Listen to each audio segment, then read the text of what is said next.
So far, we have done several sessions on different areas of business. If you want to start business, what are the procedures? What are the personal developments you have to do? What are the areas you got to know? And what are the areas that you got to work on yourself and develop yourself and so on.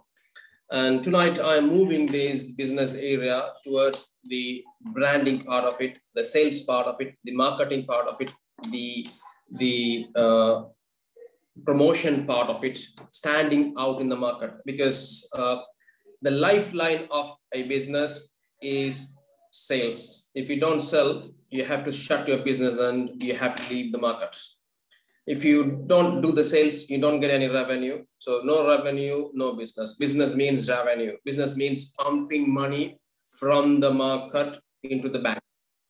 Business means pumping money, taking money, sucking money, absorbing money from the market into the bank, into the business, into the enterprise. So that happens only when you have some sales. You should have the sales. You have to bring in some customers to purchase things from you, and you have to get the money through that. So to do this, we talk about marketing, we talk about sales, we talk about branding, we talk about promotions and stuff. So today I'm using a different concept here to understand the sales part of it, the promotion part of it. Now I'm calling it enterprising signature. When I'm calling it signature, we all know that signature means something unique. In this world, you have a signature and I have a signature, and we cannot misrepresent that. You can't make my signature. Instead, I can't make your signature. When I'm absent, you can't do any documentation on my behalf unless I give you the power of attorney otherwise. Unless I allow you legally otherwise to act on my behalf, you can't do it. And that signature is unique in this world. Every single one have your own unique signature, and you should use it. Nobody can borrow one signature.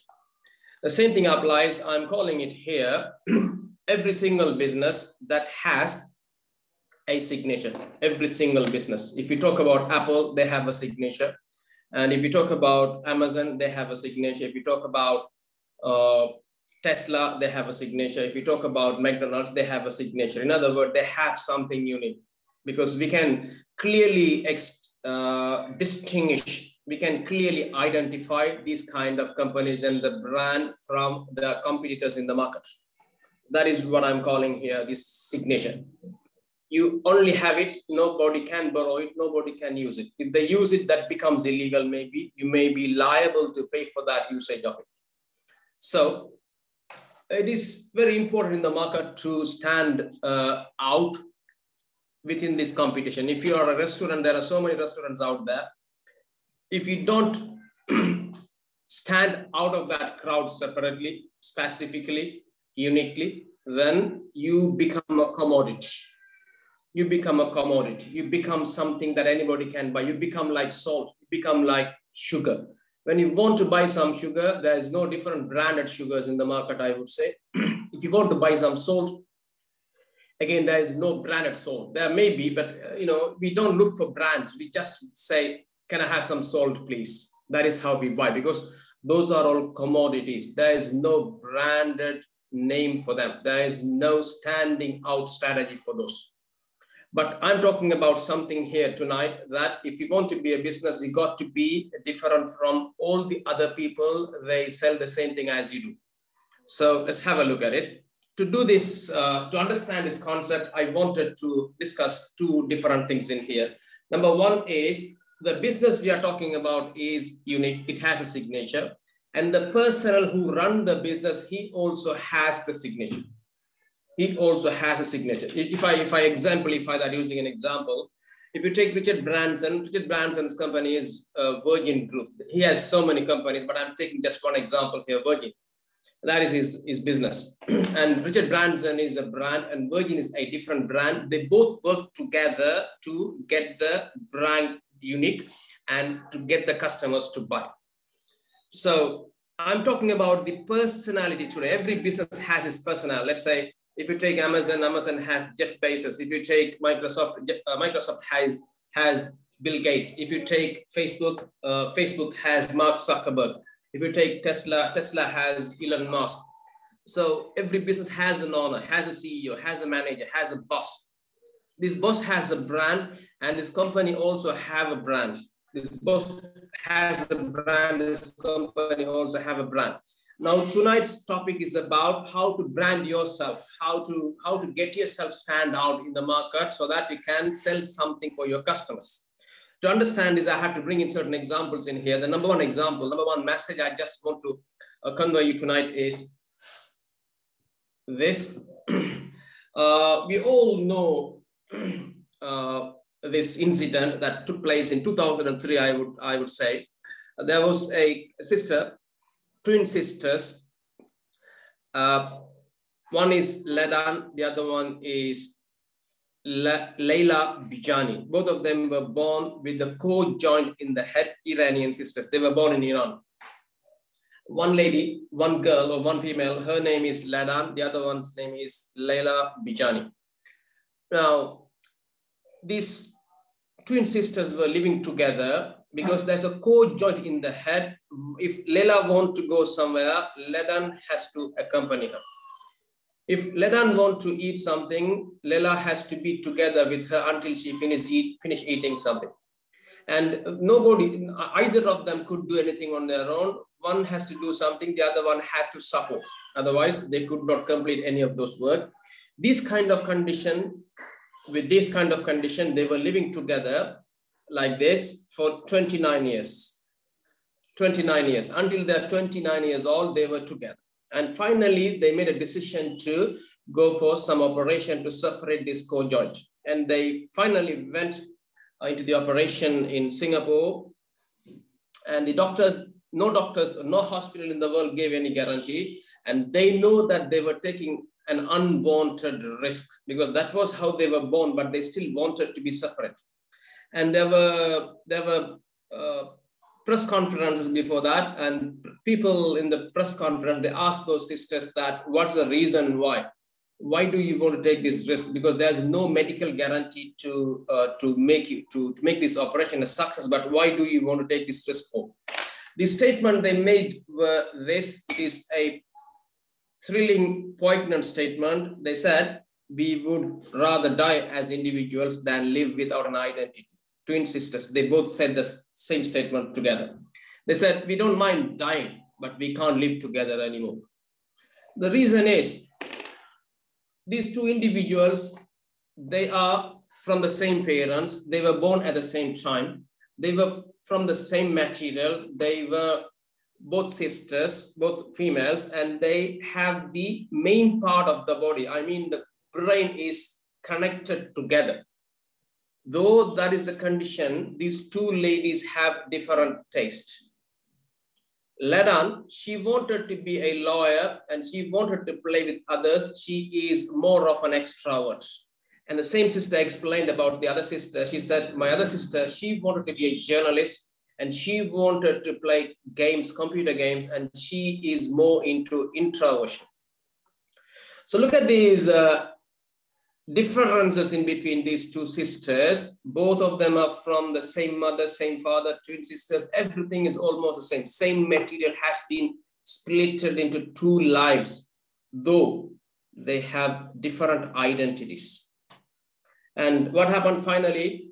They both died. The operation went unsuccessful. However, they preferred this than living together. My point here is this. People, they fight for identity. People, they want to stand out from the public. Doesn't matter what it takes, they should. If you don't do that, you would become a commodity. Look at this. I have brought in some other example in here. If you are a commodity, if you take one car, let's call this car Toyota Corolla 121. That's the model. Now this Corolla 121, it is an older version of Toyota. It doesn't come out these days, I think. This model, if you buy one car, if your car is broken tonight, you can replace that part using another piece of part from some other car. Let's say if your bonnet is broken, if you have another Toyota 121 Corolla car, you can replace that bonnet because same model. Same model. In other words, these cars are not unique. same model, they make hundreds of thousands of cars, and all those cars are going to different corners of the world. If one car is broken, you can replace the parts of that broken piece using another car. And that is why if you take some countries, they dismantle cars and they send those parts to some other third world countries where we can replace those with our used parts, because there is no uniqueness. It has a model number. I have a question for you. Think about your partner. She is also a manufactured product. Maybe the goat manufactured him or her, or otherwise, naturally she was born. It's not the argument here. Now, do you have a model number for her or him? If you have a model number for your partner, it is easy. Let's say if you love someone, due to some bad circumstances, if you lose her or him, you have an option to replace her with the same model. It doesn't work that way. Would you agree that you bring in one personality to get married and your parents says no to that? And would that be possible for them to replace that personality using the same model to give you the life, to continue your life with her or him? I don't think, because we don't have models. We are all unique, handmade, original productions.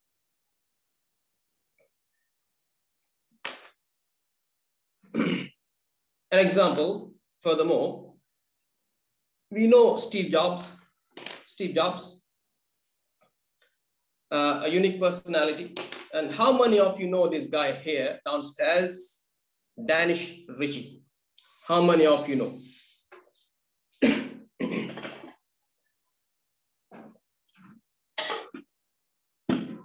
Steve Jobs is known for his iPhone, Apple, and Danish Ritchie is not known to most of you in the class. I don't know how many are here now, and I don't think any of you, most of you don't know him.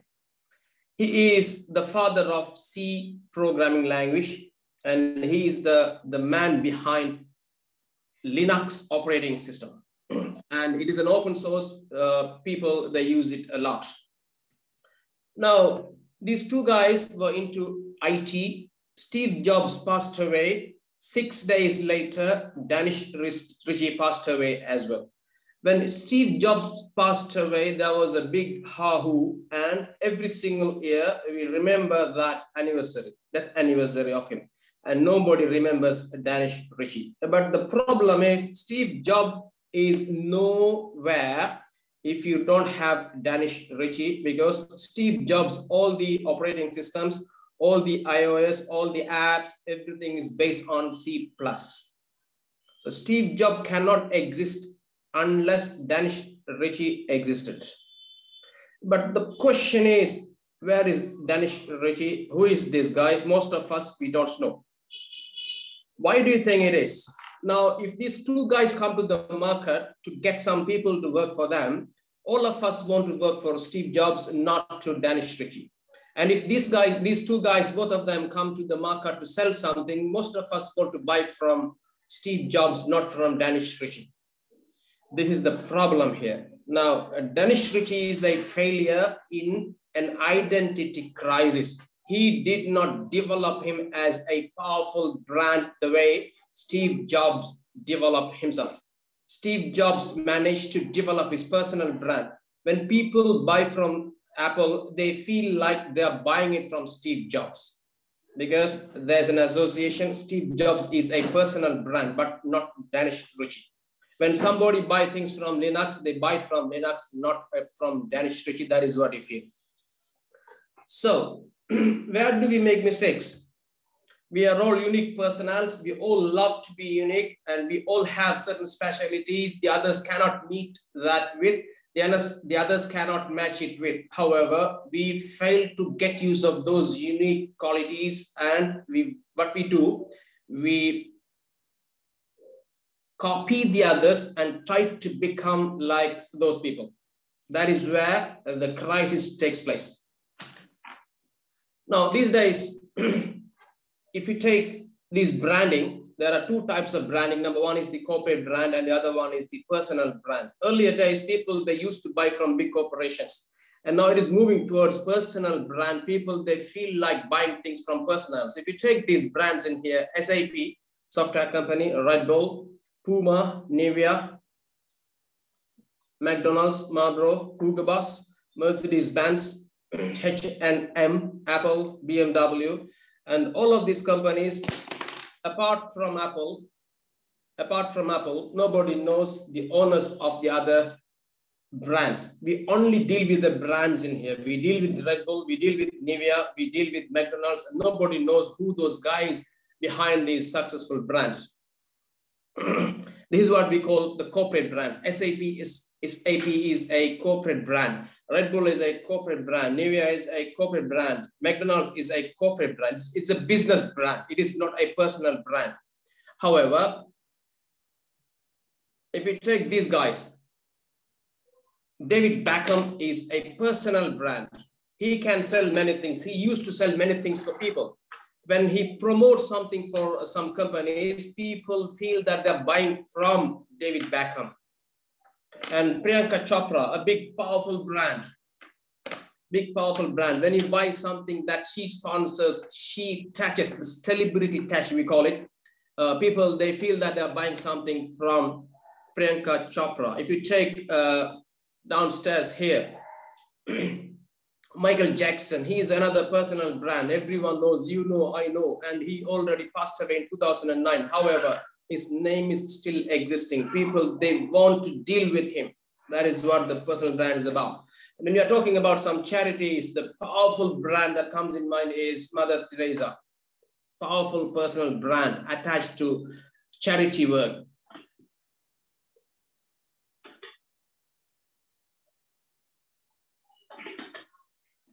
So we roughly know that the difference between the corporate brand and the personal brand here. Look at this, McDonald's. McDonald's was launched in 1940, I think. Two brothers, Richard McDonald's and Maurice McDonald, both of them, they started the business, and they are no more. The company is still existing, operating all over the world. Every single country has branches of McDonald's. And we buy from McDonald's, it is because a powerful corporate brand. This was the trend earlier. And we all love to buy Mercedes-Benz, and most of us, we can't afford, and most of us, we could afford as well. We buy Mercedes-Benz. Carl Benz is the owner. We never buy Benz because Carl Benz is selling it. We buy it because powerful corporate brand. That was the earlier trend. But if you take today's successful corporations, people buy from Virgin, it's because Richard Branson. People buy from Tesla, it's because Elon Musk. People buy from Amazon because Jeff Bezos. People buy from Alibaba.com because Jack Ma. So now look at this, and the new trend here. All these businesses, if you want to enter into market, you should have a brand as well. Personal brand, personal brand. You should be a powerful brand, and then you should develop your corporate brand as well. You should have both. You may be a good man, but the company, if that doesn't work good, doesn't do good, then people won't buy it. And your company may be good, but if you are a bad character, they may think that you would do something behind the wall so that they would not buy from your company either. So you both, your company, your business, and you should be so powerful. So I'm talking about the powerful corporate brand of your company and the powerful personal brand of you personally. So it is obvious that if you want to enter into business, you should enter into the market. There are examples more. Now, the Indian Prime Minister, Narendra Modi. Now, who love to, I'm using the word love here because, you know, a brand, they love to buy it. They love to vote him. They love to vote him. Who wants, if you are an Indian, who do you want to vote to? You have different brands.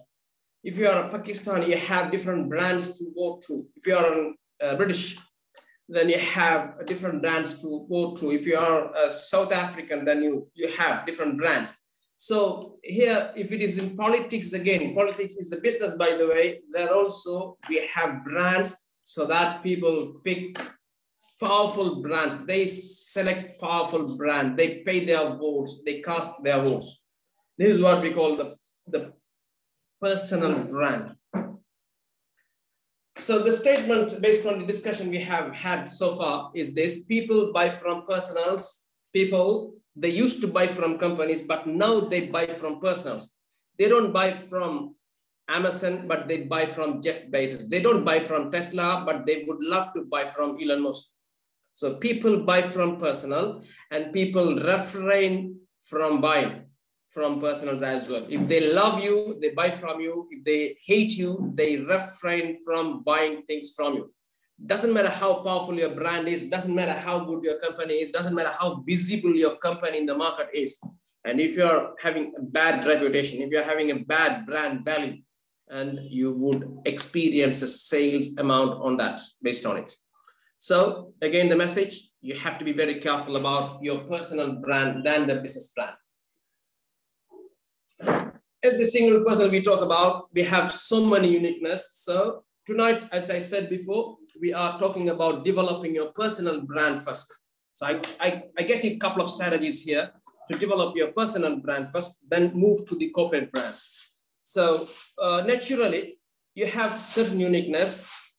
Number one is about your fingerprint. You are unique. Nobody could have your fingerprint in the world. In the past, in the future, and today. Nobody could have it. Unique creation. And your voice print as well. Voice print is also unique. Voice print is also unique. You can't, nobody could have the frequency that you have. And your gene, your DNA, your chromosome, your gene, your nucleus in each cell you have, it has certain uniqueness. DNA test we do to identify certain things. And your odor, your smell. If someone has done some crimes, police, they use the sniffer dogs to find out that personality. And because that has some uniqueness. So you've been naturally made unique.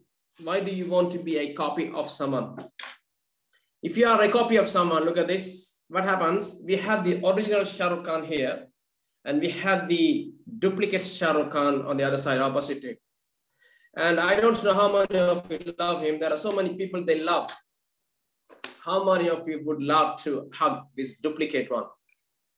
And how many of you would love to hug the original one? How many of you would want to associate with the original one? How many of you want to go for a dinner with Shah Rukh Khan, real one and the duplicate?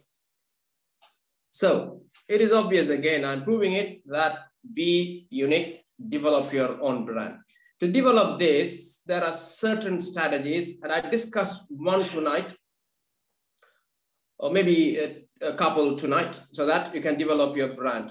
Now, in your life, personal life, in your day, if you want to develop you as a powerful brand in the market, you should bring in certain new things in you.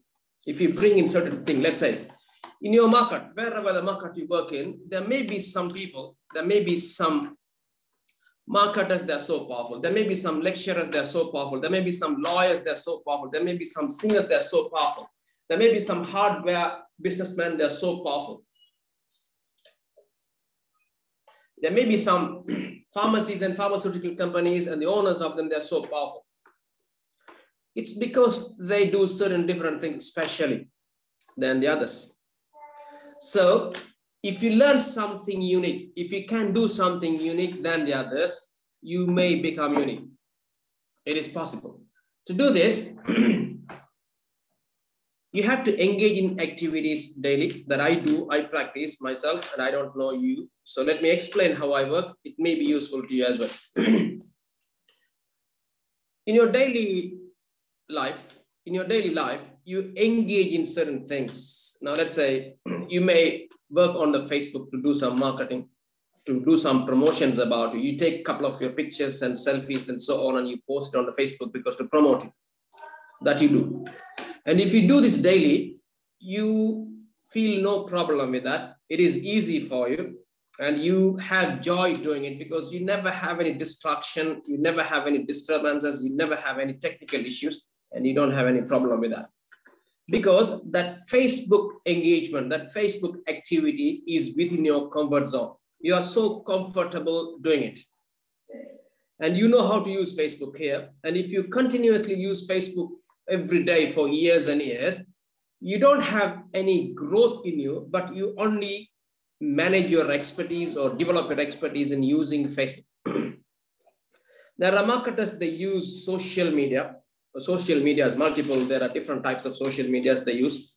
If they use same social media continuously for 2 years, 3 years, they become masters of that, and they don't have any growth further. They are so comfortable. It is easy for them, and they love to be within. They don't need to go beyond that. That is when we call they are in the comfort zone. They're so comfortable doing it. And there's some other zone, we call it courage zone, that is a little bit beyond that, where you have never tried. There are things that you have never tried, and there is always risk involved in if you try. Because if you invest some money in Facebook to do some promotion, it will guarantee you that it will bring some leads, some promotions, some customers to you, because we know what to do. But this time, if you're using some Twitter, not the Facebook, Twitter, if you start promoting your business in Twitter, it is involved in risk because you don't know. And you may not be comfortable using Twitter today. It may take some time. That is why we are calling it is in courage zone. You are not comfortable doing it. And if you're not comfortable doing it, you never try that. You never tried it before. And there's always high scale of uncertainty whether this investment of your time and the money in this new activity is going to be worth it or not. Is going to be useful for you or not. There's always a question. That is why I'm calling something that you don't know if you do it, will that bring you the benefit? There's a doubt. But if you try something new, always there is opportunities. And there is always advantages. There's always rewarding factors in it if you try something new. So if you try something every single day, if you do something every single day, that is within your comfort zone. Lecturing is within my comfort zone. I can lecture without any hesitation, without any problem. I can lecture. I don't have any problem with that because I have done many lectures for last 10 years or 8 years. I have been doing lectures and I don't have any problem with that. But if I want to enter into politics to make the same speech before the public, it may be difficult for me. I make powerful speeches before people, no problem. Before professionals, no problem. But if I want to enter into politics, I have to speak before the public. I would get lots of different varieties of people from different backgrounds.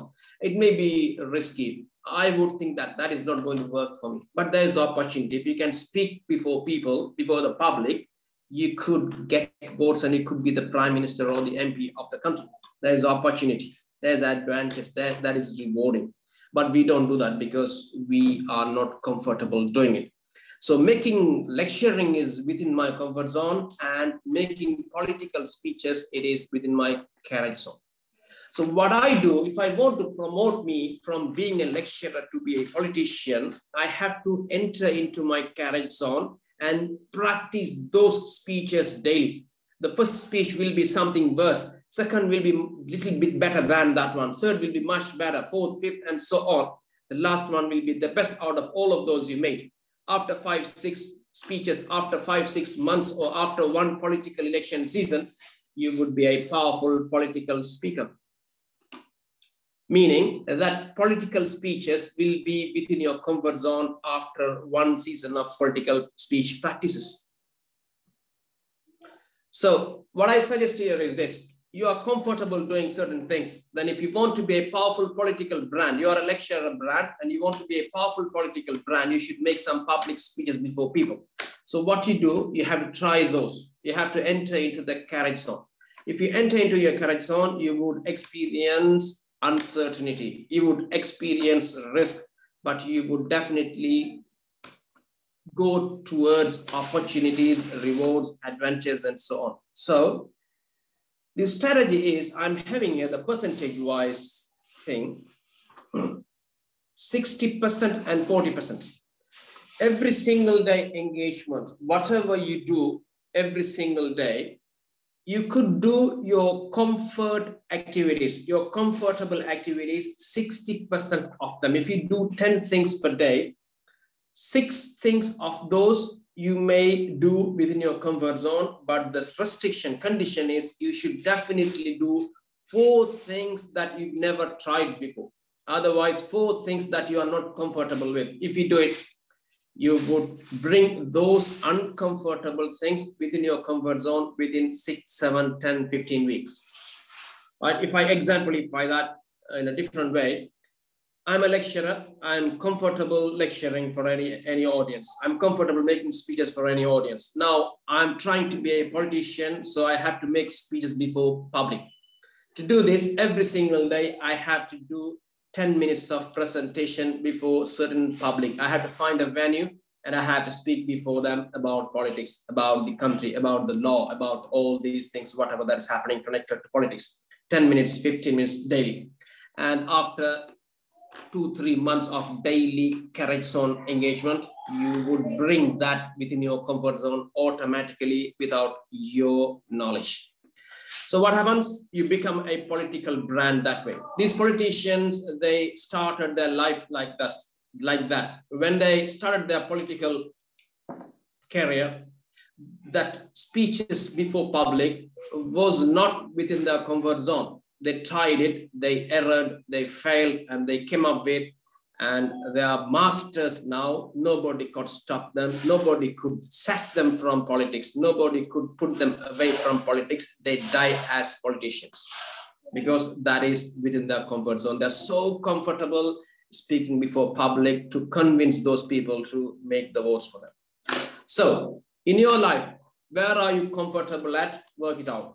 Where are you not comfortable at? Work it out. And whenever you wanted to select something to practice, to bring it within your comfort zone, you should definitely bring something useful. You never just pick because you saw them. You have to pick those strategically. Something have the future. Something have the money in the market. Something have the potential to bring in business to you that you have to pick. So when you're picking things, you have to work on this. You invest your time practicing those things within your courage zone, certain things that takes low time and low value. I'm calling it here, low time, low value. Some of them, it takes high time, but no value, very, very low value or no value. Some of them that takes very short time, but it has high value. And some of them, it has high time and high value. If you find out something, less time you invest, but you create high value in terms of your brand, you would spend more time on that. Let's say, if you want to engage in politics, there are so many things that you could practice. Number 1, you have to attend public meetings. Number 2, you may have to go to the public and do some services. Number 3, you may have to meet other politicians. Number 4, you may have to learn a lot about politics and your future and so on. There are so many things that you would engage in. Out of all this, you don't need to engage in all of these things with the equal time investment. You only find out what is the high valuable thing with less effort. And if you find that out, you do more of that, it will be so comfortable to you and you become a brand for that. There are certain politicians, they're very good in speaking, but they're not very good in serving the country, but they still win the elections.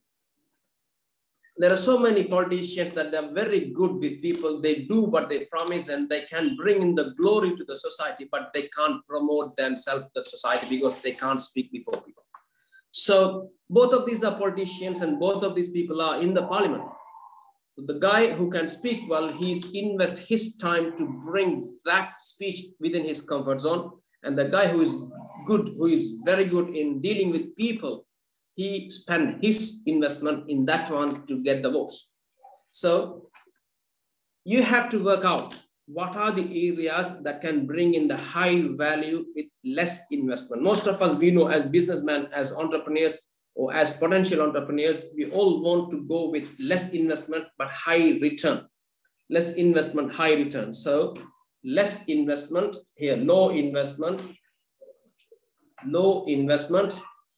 high value. Number one, this is what you have to find out, and you have to practice here in your carriage zone. Find those things here and you practice that, you engage in that, so you would be easily bringing that within your comfort zone. If you are comfortable speaking before people as a politician, you are in the parliament, we can do some deals later. But the message is, if you engage in certain activities to develop your brand personally within your carriage zone, your graph would be this. If you spend 5 weeks time, your graph would be this. This is very, very important to understand. If you practice something to bring your brand powerful in some term, if you practice that for 5 weeks, okay, we want this one graph like this. 5 weeks, you see some growth. 10 weeks, you see some growth. 5 weeks, you see some growth. 10 weeks, you see some growth. 15 weeks, you see some growth. 20 weeks, you see some growth. So the growth point, the data points are here. When you practice 5 weeks, you see some result. If you practice 10 weeks, you see some result. And if you practice 15 weeks, you some more result, and so on. This is what we want, but it doesn't happen that way. If you practice that, you would never see the result until 15 weeks. If you start practicing some political speeches, if you start practicing some marketing, if you start practicing some Facebook marketing, if you start speaking some customer services, you would never see the result until you practice that continuously for next 15 weeks average. You would start getting the result after 15 weeks. In 20 weeks, something like that, you would be getting the powerful result. During that time, if you don't see the result up to 15 weeks, this is where I'm calling the risky period, where you just talk to yourself that I'm practicing this political meeting for 15 weeks now. I'm doing this meeting every single day, and I'm not getting any improvement here. So that, let me give it up. You take an early exit. You are about to take the result in 15 weeks, but you're going to take an exit. This is what happens. If you want to develop your brand, ladies and gentlemen, the thing is, you got to find something within your carriage zone. And you practice that and develop your identity, personality using that. When you start practicing it to bring that unknown thing we've never done before within your comfort zone, it takes at least 15 weeks. If you continuously work on that for 15 weeks, the result shows. But before 15 weeks, you won't see any result. If you don't see result for 15 weeks, 15 weeks means almost 4 or 5 months. And if you don't see any result for 4 or 5 months, what you do? You decide to leave the business. You decide to leave that engagement. You take an early exit. And you are about to get the result. You have already taken exit. You're going to be a loser. So you got to wait. You got to wait. That is important. So my final message tonight is this. If you want to do business, you got to develop yourself personally, and you got to develop your brand personally as well. Now, tonight we have just had a simple look. We have the remaining part of this next week also.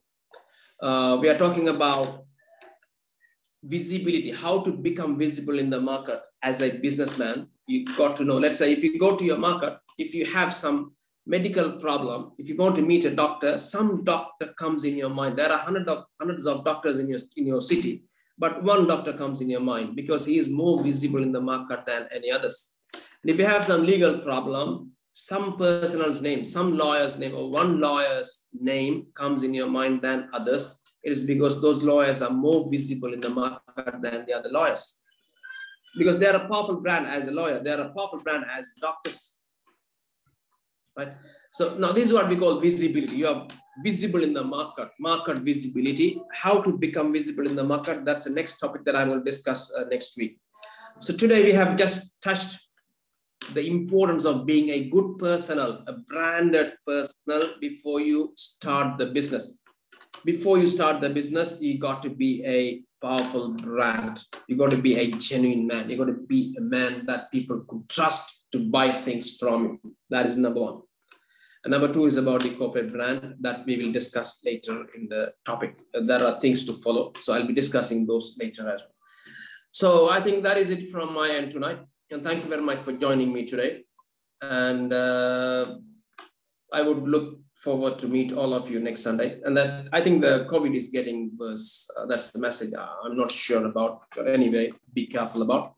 Be safe and have a safe life and have a good week ahead. And I meet you next Sunday. Thank you very much for joining me tonight. Have a good night. Thank you.